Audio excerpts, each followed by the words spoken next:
this is Cathynnan's Herbal ABC, and I'm Cathynan. I'm called that because that's what my oldest grandson likes to call me, which is relevant because this series, this ABC that I'm going to be doing, is because I'm putting a book together for a little legacy to my grandchildren. They've all learned a little bit, whether they wanted to or not, about herbs with their nanny, and actually have shown quite a lot of interest, and it's lovely to be able to pass on my little bit of knowledge. And that's what this is also about, is that I have got quite a lot of knowledge put together now, and I don't want it to go nowhere. So yeah, I'm making the book for my grandkids and sticking this out on YouTube, and we'll see what happens to it. Yeah, it's about sharing my love of herbs and my faith in some of the remedies that we'll be talking about. And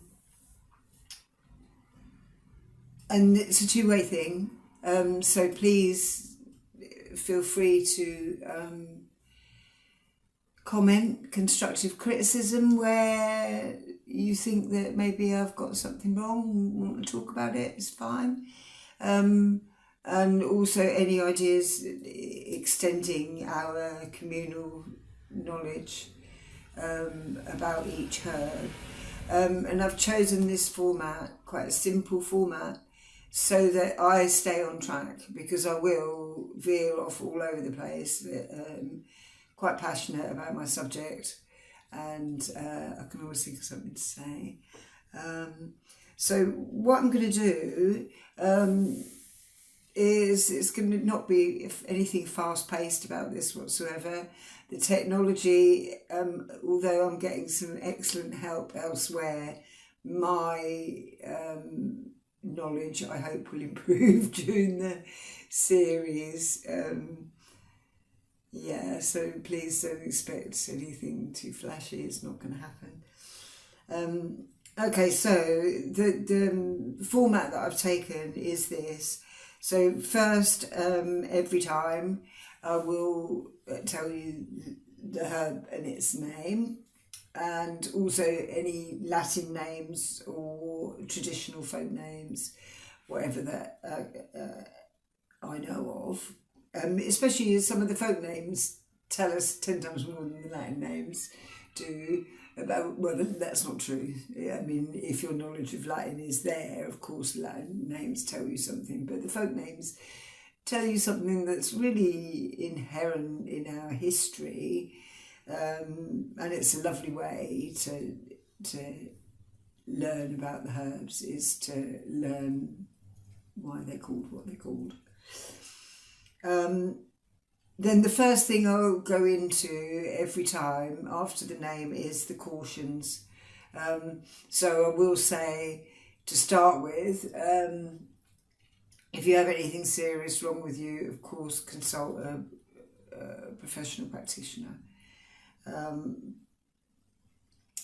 My main philosophy about all these herbs is that if you keep gently looking after yourself every day, then the likelihood of you falling for some of the more serious diseases is lessened. And also, if you do fall, then your recovery time is, I think, quickened, made faster.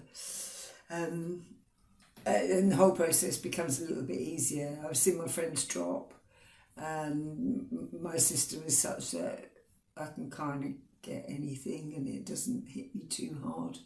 I mean, if, you know, I could get berry and die tomorrow, and that would make me sound like a hypocrite. But on a general level, my health is pretty good, especially for my age, and I'm on no pharmaceuticals whatsoever.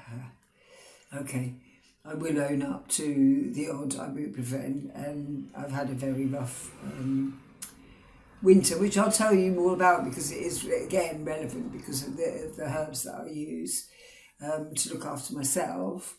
And that's what this is all about as well, really, is we can look after ourselves. We don't need to go running to the doctor for everything. We were taught that we should. But now, as most of you realise, these things are letting us down.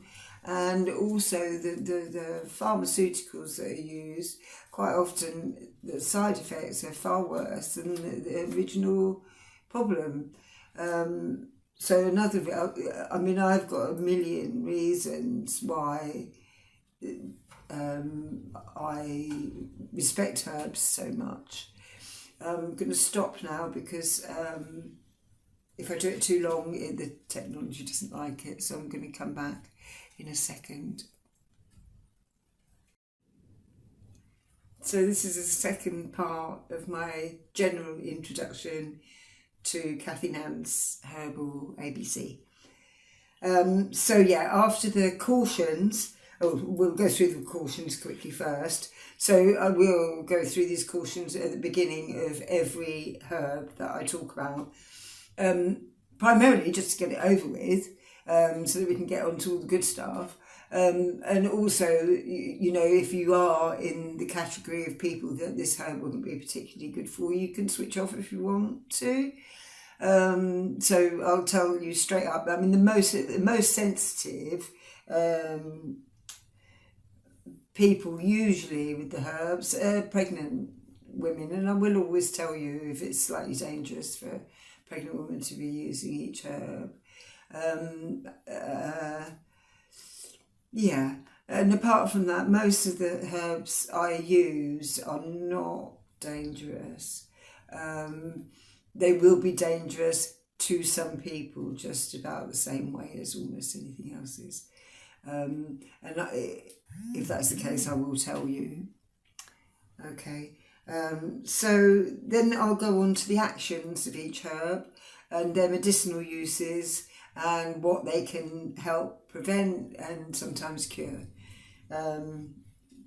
Quite simple, but it'll take some explaining for each herb. Then we'll go on to preparation, and the preparation that I'm using mainly is the preparations that I use, and because my lifestyle is quite hectic usually, these preparations take no time at all, and they take no great medicinal knowledge. Quite often teas, sometimes an ointment, sometimes a tincture, nothing very complicated. This will change. I've only had my most recent gardens a few years. And as, of course, they grow more mature, I have more herbs to harvest.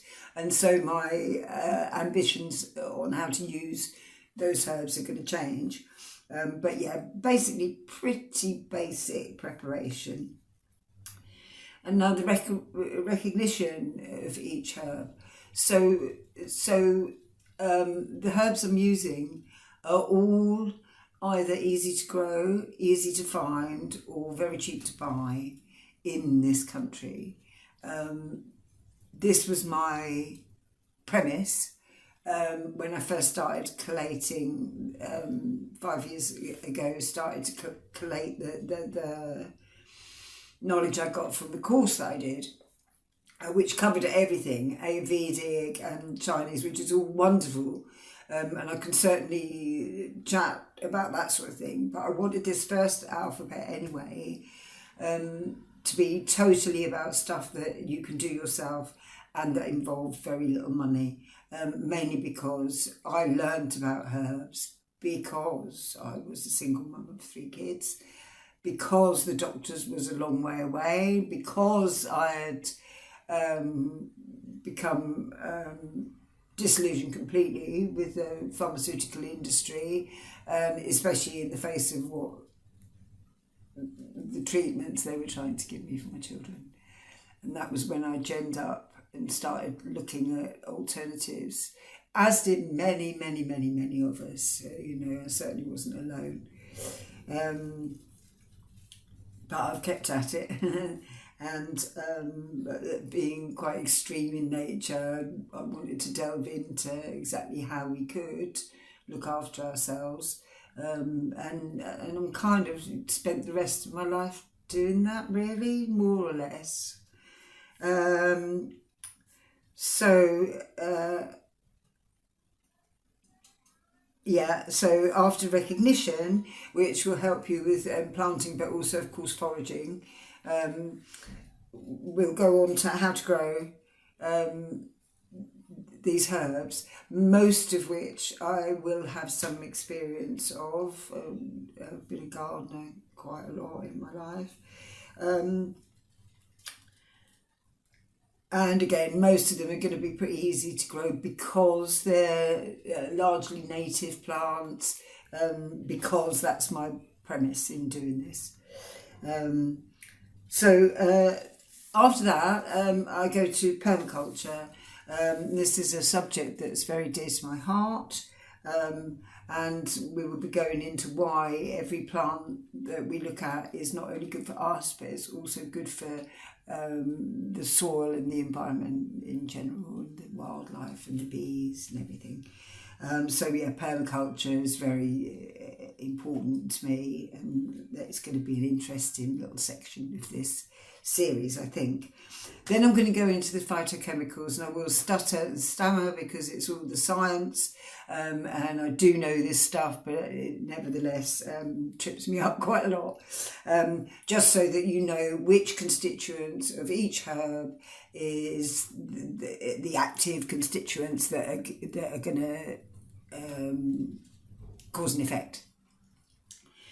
After that, I go to the magic, the folklore of the plants. We have to respect the fact that these plants have been around for a long, long while, and people all over the world have got very similar, actually, stories about each herb. So we'll talk a little bit about that. And then we'll go in, at the very end, we'll go in and do a little tarot spread for the influence which each herb. Now, I started learning my herbalism from culpepper, and I would thoroughly recommend anybody who wants to study herbs to look at him. And he was very knowledgeable about the astrology of the herbs, which planet ruled which herb and that sort of thing. So I'll be going into that. And as I say, the tarot. So that's it. So that's what my Cathynan's Herbal ABCs basically going to look like.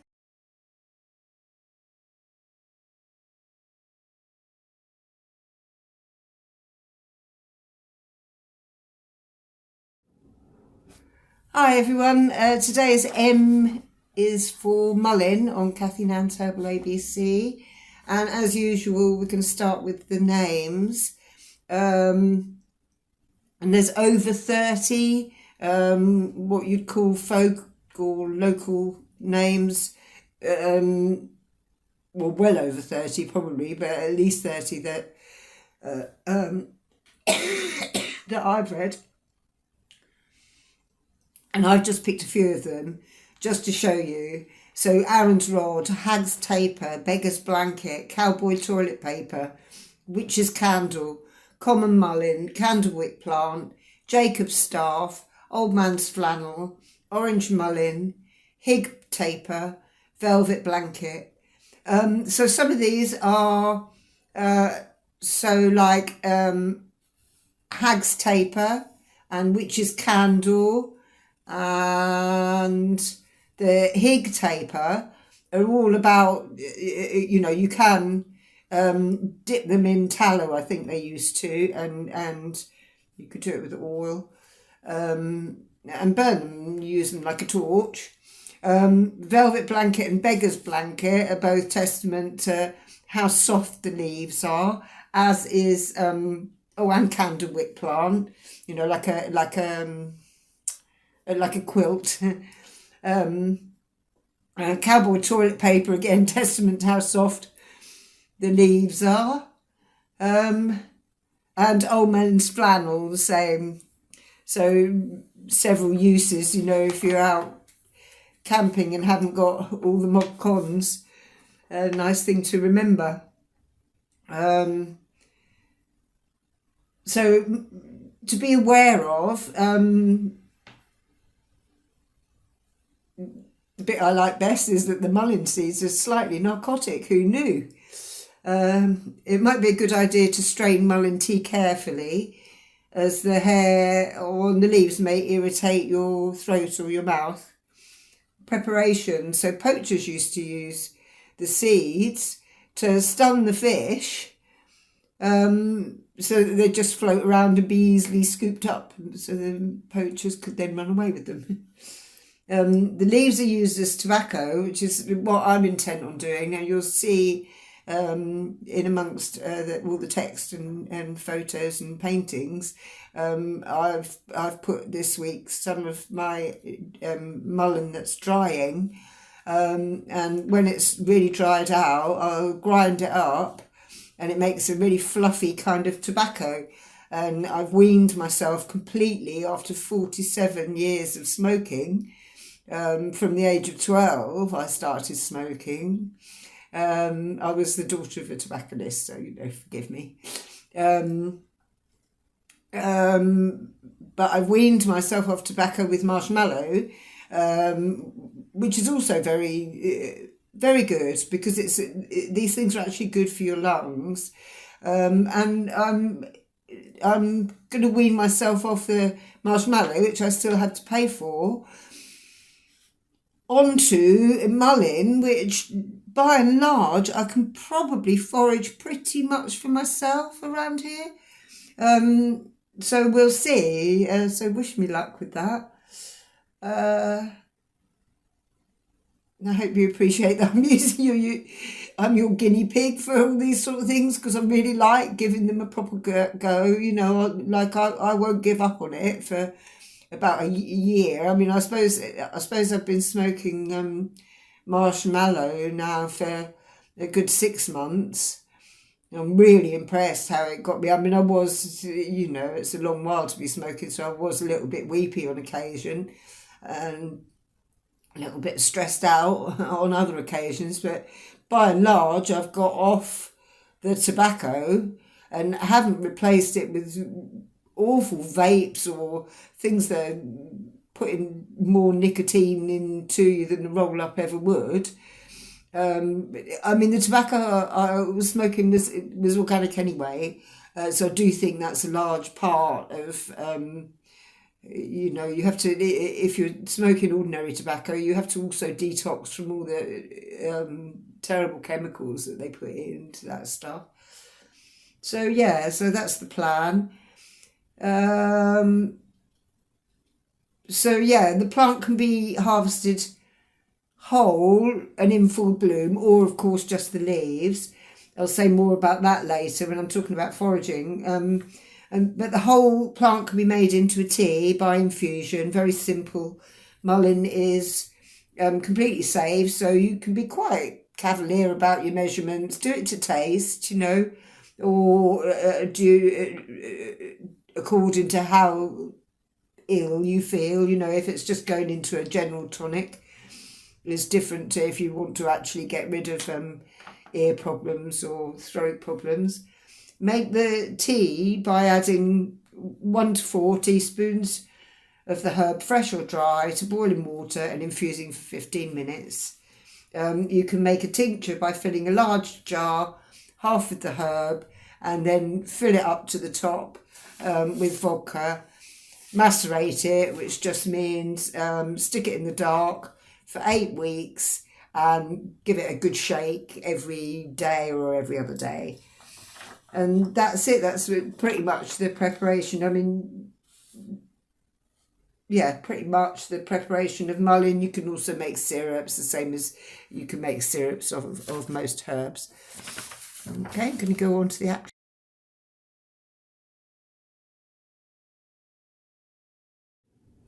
So for years I've thought of mullein as the go-to herb for ear, nose and throat problems, and so it is, but it's so much more than that.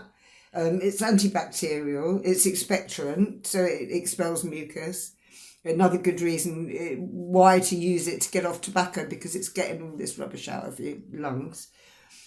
It's diuretic, so it can help expel toxins through urine, and it's also very helpful against urinary infections. It will alleviate both anxiety and insomnia, also helping with this, giving up tobacco, and helps with rheumatism and general aches and pains. Excuse me. Mullein is helpful to prevent and treat bursitis, which is an inflammation around the joints. It's very effective with ear infections, and this is where the only time when my children were small I was going to somewhere as fancy as Neil's Yard is to get mullein oil for my middle daughter's ear infections. So very effective, and what you do is put just a little bit of the oil on a warm so you warm your teaspoon at the spout of the kettle, and then a little bit of the oil into the teaspoon, so the oil just warms up so it's not too unpleasant when it goes into your ear, and then just keep it in there with a bit of cotton wool so it does its work. 10 times better than the brand name earwax removal stuff that you can get from the chemist, because the mullein oil will do that job, but at the same time it will counteract the actual thing that's wrong, rather than just removing the wax and then hoping for the best. Mullein will work as an antibacterial, as anti-infection and antiseptic and everything in your ear, so it's really effective. It's excellent for all respiratory problems, asthma, sore throat, dry cough, etc. Mullein is also great for your hair. It stimulates growth and alleviates a dry scalp.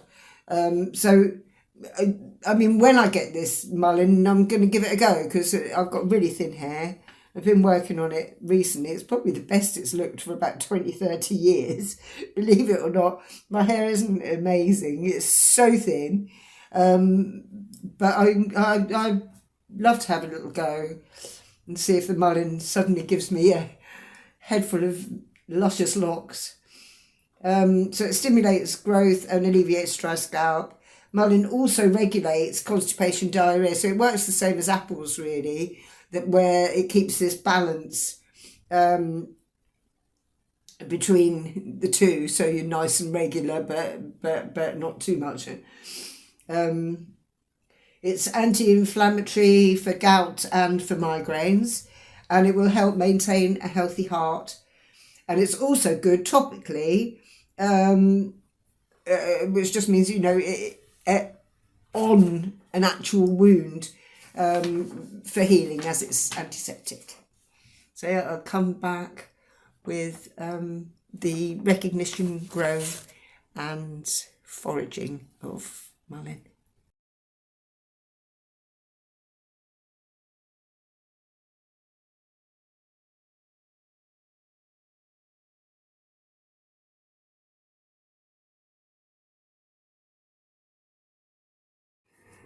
Okay, so to recognise mullein, it's a biennial, and the first year it's just this basal rosette of its grey, green, fuzzy leaves on the ground. Basal means at the base, so on the ground. And then the second year it becomes this spectacular plant that we recognise with the erect stem and the vivid yellow flowers. You can spot it from a mile off. And the names Beggar's Blanket and Velvet Blanket and Old Man's Flannel and cowboy toilet paper are all testament to how useful it is, as we've said. And it's not that difficult to believe the blanket side of things when you realise that the leaves, on one leaf alone, grows up to 2 feet long in the right circumstances. I don't think I've seen a mullein with an 8-foot stalk and 2-foot leaves, but they can grow that big. Especially in America, which is where a lot of these names obviously come from. Cowboys toilet paper is an American term. Okay, so these, softer than soft leaves, and they're muted greyish green and very hairy, which protects them from harsh environment, extreme temperatures and high winds. And the stem, as we said, was up to 8 foot, over 2 meters high. And the flowers are saucer shaped and just over 1 inch wide, usually about 3 centimeters. Before I go on to tell you about foraging mullein particularly, I'm going to read something. This is from Braiding Sweetgrass by Robin Wall Kimmerer. If I remember, I'll put it in the comments, the link. And it's the guidelines for the honourable harvest. So when you're foraging, it's a good idea to keep this in mind. And it says, it's a poem, know the ways of the ones who take care of you so that you may take care of them. Introduce yourself. Be accountable as the one who comes asking for life. Ask permission before taking. Abide by the answer. Never take the first and never take the last. Take only what you need. Take only that which is given. Never take more than half and leave some for others. Harvest in a way that minimises harm. Use it respectfully. Never waste what you have taken. Share. Give thanks for what you've been given. Give a gift in reciprocity for what you have taken. Sustain the ones who sustain you, and the earth will last forever. So it's talking about very deep respect for the plants that we're using every day. Everything's become so mechanised that we forget to ask those little questions, is it okay for me to build this house here? Is it, would it affect the earth badly? Would it affect my neighbours badly? Oh no, I'll just go and bung it up because I've got the money. It's that attitude, and we're beginning to really pay the price for it. Not to preach, but there you go. So it says here, it's pretty much the same thing. Never harvest more than 1/3 of the leaves, which are best harvested in the first year when there are no flowers. So in the first year when there's no flowers, all the goodness, all this amazing goodness is going into the leaves. In the second year, it's good to harvest the flowers or the whole plant when you want to, need to. So take only one of every 3 plants. If you were doing that, if you were harvesting the whole plant, flowers and all, take one of every 3 rather than every single plant. Mullein's traditionally popular in a herbaceous border or gravel gardens, as if you want to grow it. It'll grow happily in poor, slightly alkaline and well-drained soil in full sun. If you're planting a tall variety, they should be 3 feet apart, the tall ones. That's just over 90 centimetres, and the short ones should be 1 foot apart, just over 30 centimetres. Keep the soil moist when growing from seed and when the plant is flowering. But apart from that, mullein's really drought tolerant and prefers a warm, dry place to grow from seed. Prefers a warm, dry place. To grow from seed is easy enough. They sprout within 14 days.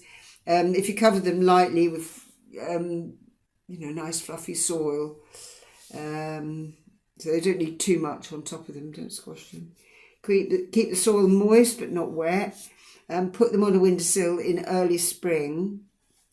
Then transplant into sandy but nutrient-rich soil when they are about 6 weeks old. And they'll need a little care to start with. But from then on, they're really tough and almost seem to thrive on neglect. They grow everywhere. They're in little cracks between people's garden walls and the pavement, and you see them everywhere once you start spotting mullein. They like a slightly higher pH, so it's over 7. 7 is neutral. And that makes it a little bit more alkaline than acid. So if you are planting them, if you place some rocks around where they're going to grow, the rocks will leach out their minerals into the soil, and that will bring the soil up above that neutral number 7. And mullein will spread easily in your garden once it's established. It self-seeds quite a lot. Okay.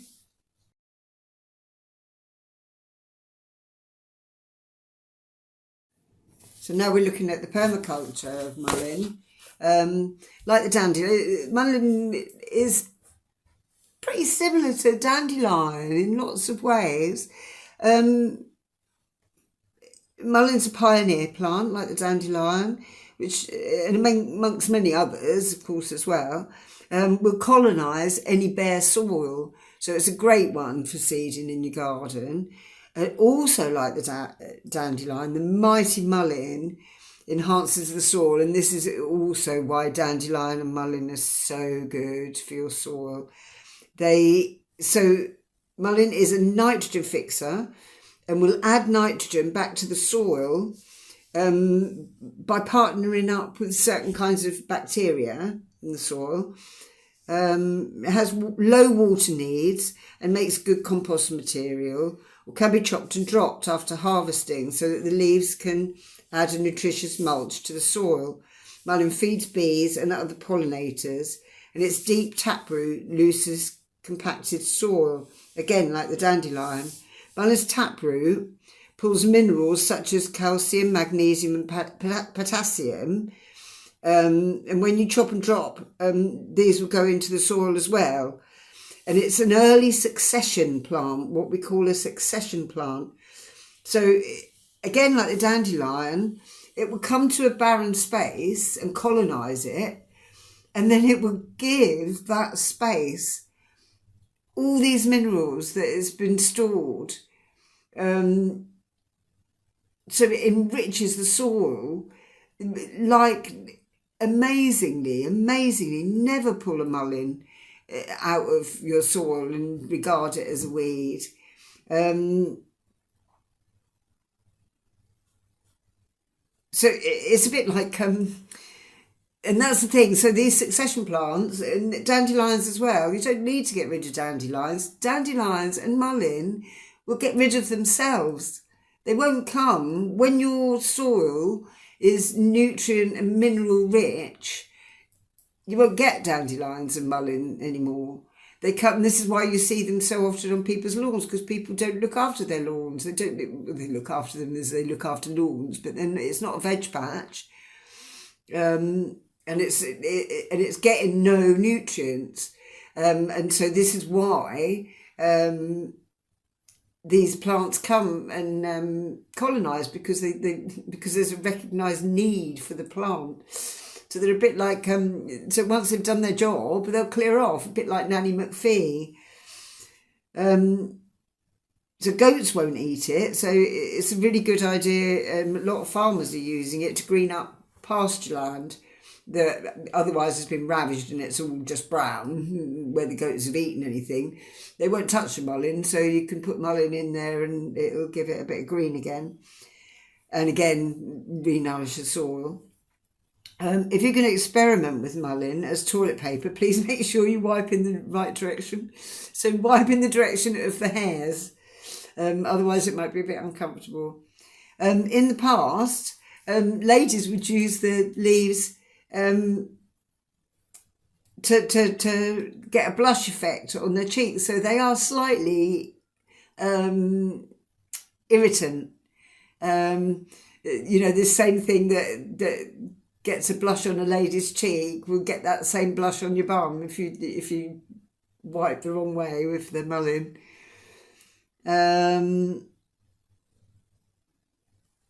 people have also used the leaves as comfortable insoles for their shoes. Just a bit nicer than a bit of sheepskin, perhaps. You can change it daily, it's fine.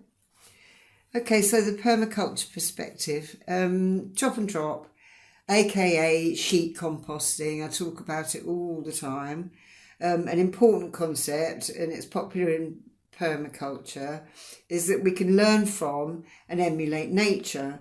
So nature does not use energy running up and down a garden with a wheelbarrow, first taking the plant matter to a compost heap and then returning the resulting compost to the bed. Nature doesn't go to a garden centre to buy compost or mulch. Nature has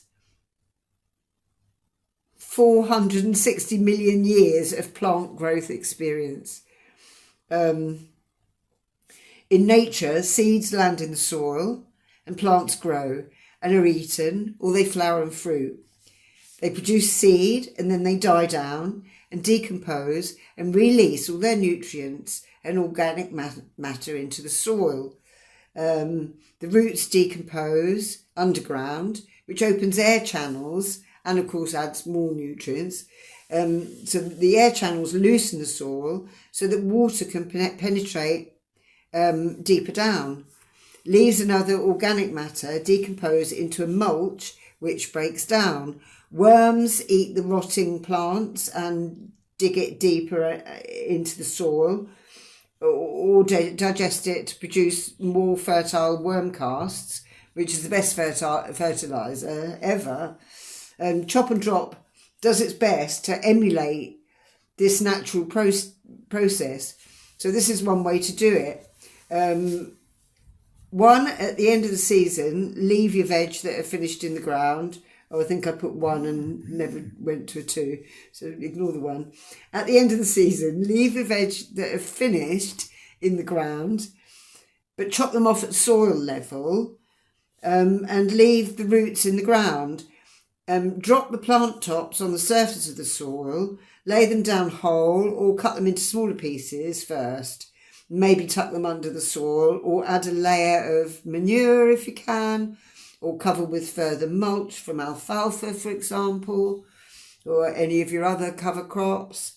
Another advantage of chop and drop is that there's no need for a compost heap, which saves space in your garden. And this is also a no-dig system, as the worms do all the work, the digging work, so you don't need to dig. Okay, I'm going to come back and talk about the phytochemicals.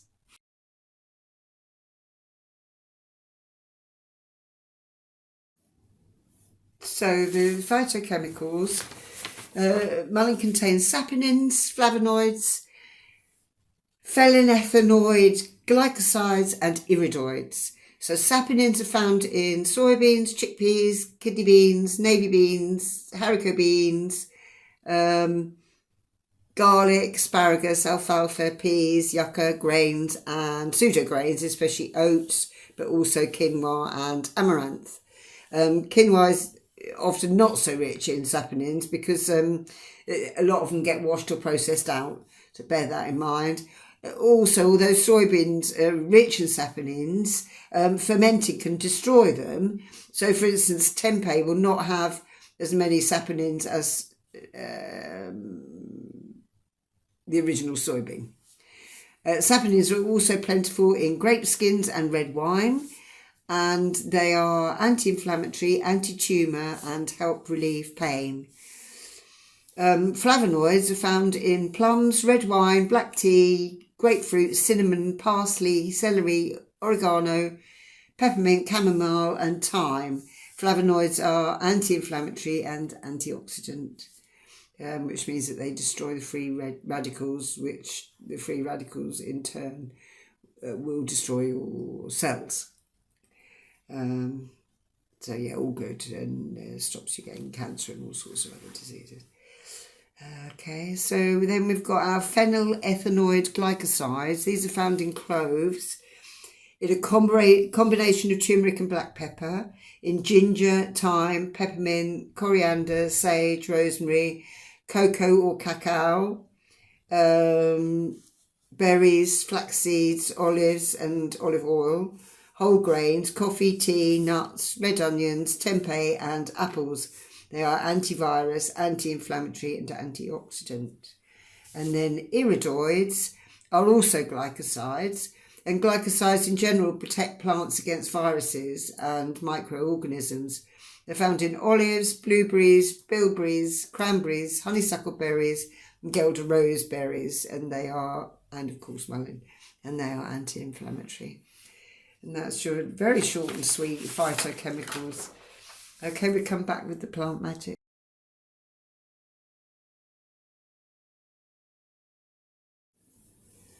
So mullein is ruled by Saturn and is said to drive away evil spirits and nightmares.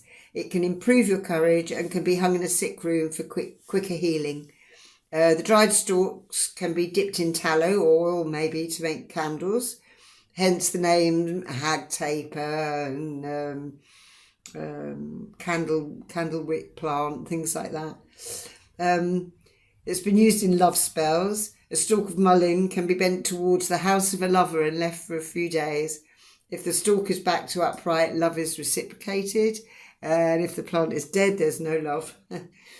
Mullein has been used for exorcism, divination, health, love, courage, spiritual cleansing, purifying energies, and protection against malevolent forces. Okay, and the tarot. So in my Herbal Tarot book, The Spirit of Herbs, which I'll show you when I do the tarot, it's by Michael Tierra and Candice Cantin, and it says the following about mullein's spiritual properties. Spiritually, mullein can help one to take a breather after much struggle and conflict. It will open the lungs and allow the life breath to flow in more easily, and allow toxins such as negative thoughts to be exhaled and released. It was worn in the past to invoke protection, and it was said that if a plant was grown in the garden, it would protect it as well.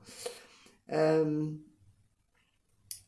soft fuzzy leaves are very soothing to the touch and can be carried in the pocket to remind the aspirant to be calm and restful. Very nice. So then we'll come back and do the tarot reading.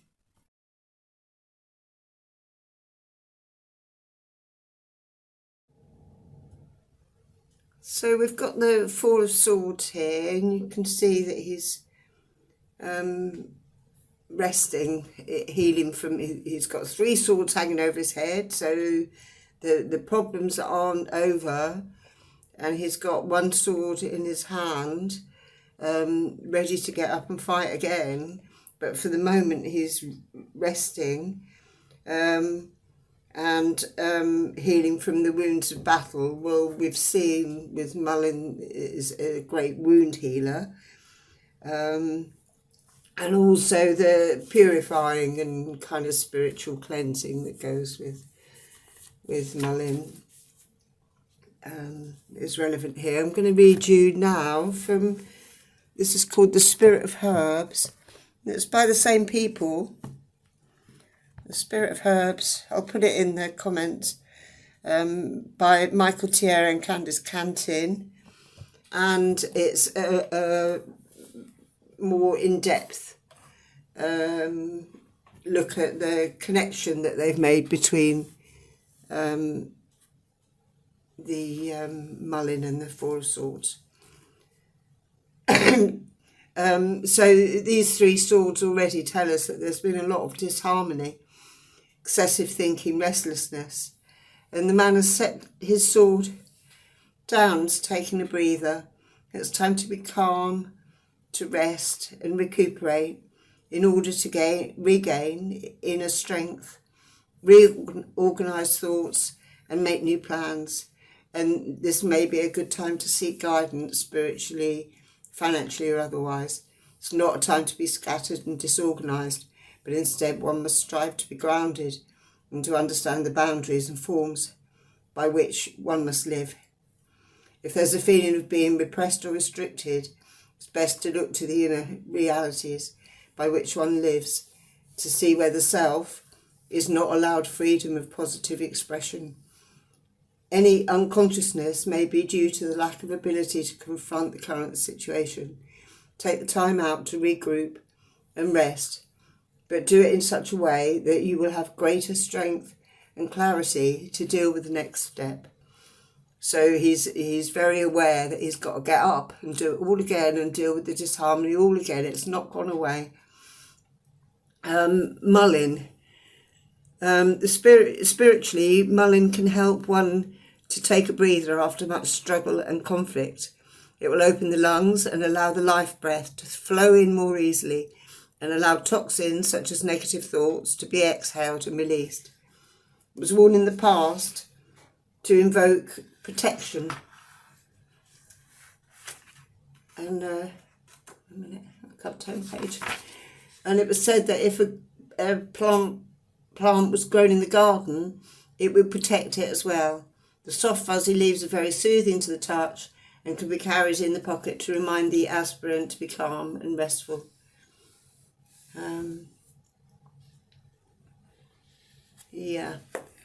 I'm going to use the rest of the deck. I have shuffled. Just going to give it one last little go, and then we'll use the Herbal Tarot deck to see the story of this Four of Swords and the Mullein. It's going to tell us. And it's about the herb, and it's about the archetype of this Four of Swords. I'm not going to take that because I haven't completely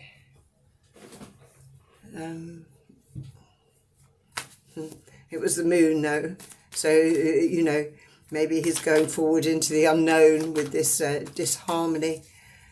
Needs to rest before, so I'm doing just move him over for a minute. Give him 3 packs, 3 piles, and pick him up again.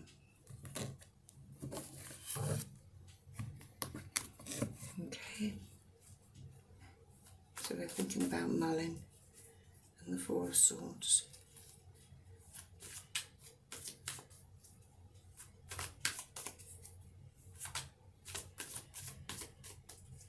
Your communication and your hearing and all that sort of thing to do with Mullein as well. So part of this cleansing can be about what you're listening to, and your breath.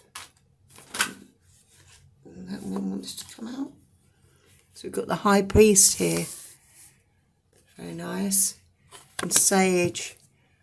So the High Priest adds a bit of wisdom to this cleansing, resting time. Just quickly read what they say about the High Priest.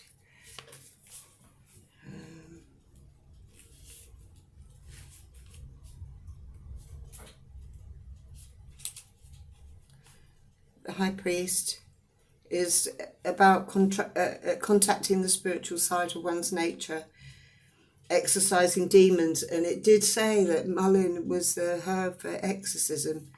So it's getting rid of demons, it's getting rid of these 3 swords.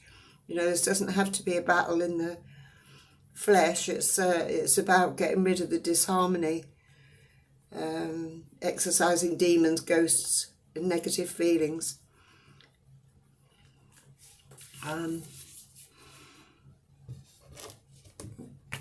So he's like a good guy to come along. This archetype of wisdom to help heal your wounds. You know, most of us don't fight battles with swords. these days, but we nevertheless have plenty of little battles to go through emotionally and socially and politically and, you know, generally in the world as well. Perhaps the world's just having a breather right now.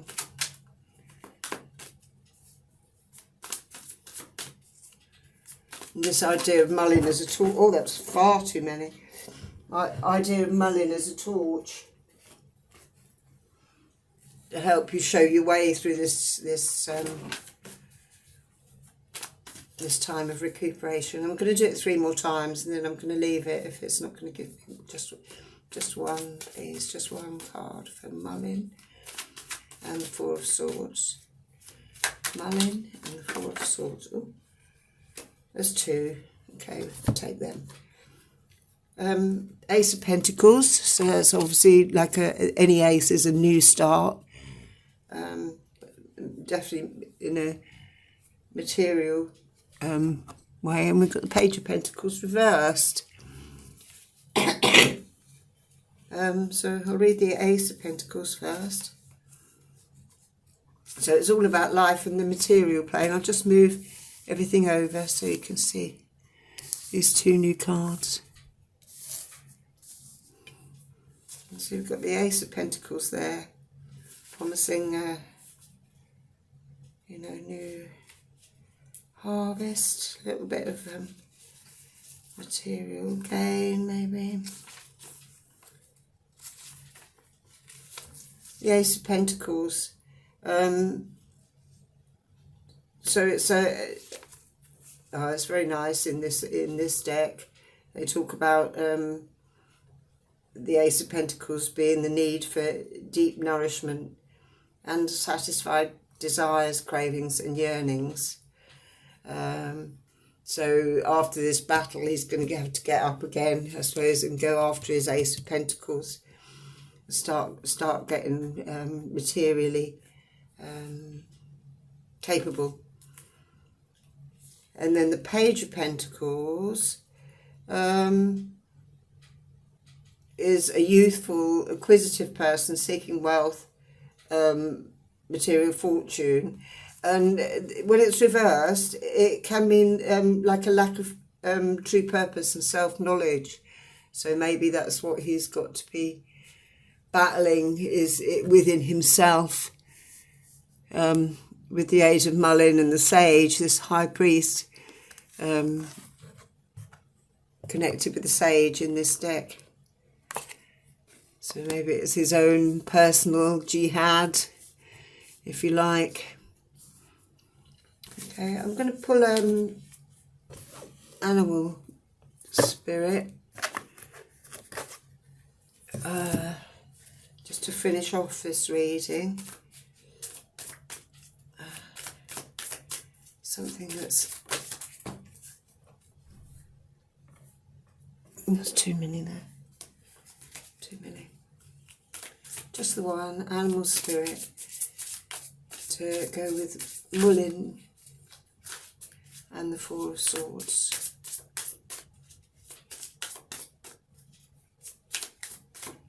It's not giving me anything. Just try 3 more. Okay.